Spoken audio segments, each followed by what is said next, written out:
আর অনেক মারছে আর কি। তারা কারেন্টের ওয়্যার, এসএস পাইপ, লাঠি, কিল ঘুষি লাঠি এগুলো তো আছে। কিন্তু সে স্বপ্ন রূপ নয় দুঃস্বপ্নে। 11 মাস বন্দি, 37 লাখ টাকা মুক্তিপণ, আর ফিরে এসেছে কঙ্কালসার শরীর আর হাজারো ক্ষত নিয়ে। ঝিনাইদহের মহেশপুর উপজেলার নিশ্চিন্তপুর জামতলা পাড়ার ঈশার বাড়ি ঘিরে এখন মানুষের কৌতূহল।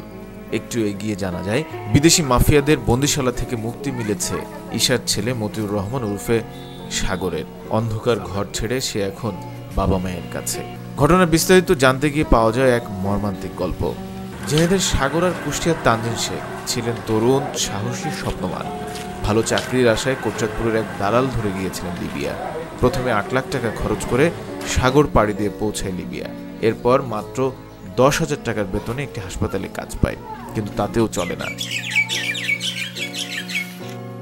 কয়েক মাস পর কুষ্টিয়া জেলার বটিকাবাড়ি গ্রামের দালাল রবিজুল স্থানীয় কাজিরবেড় ইউনিয়নের মোজাম দালালের মাধ্যমে যোগাযোগ করে। এরপর তাকে প্রলোভন দেখানো হয় ইউরোপ, ইটালিতে পাঠানোর।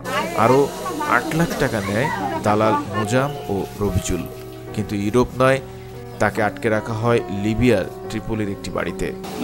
পাশের এলাকার এক দালাল, সে বলে যে আমাকে একটা দেশে পাঠাবে, কিন্তু তার অফারটা এরকম হয় যে সে বলে যে সেই দেশে পাঠানোর পরে আমাকে চাকরি দেবে ভালো বেতনে।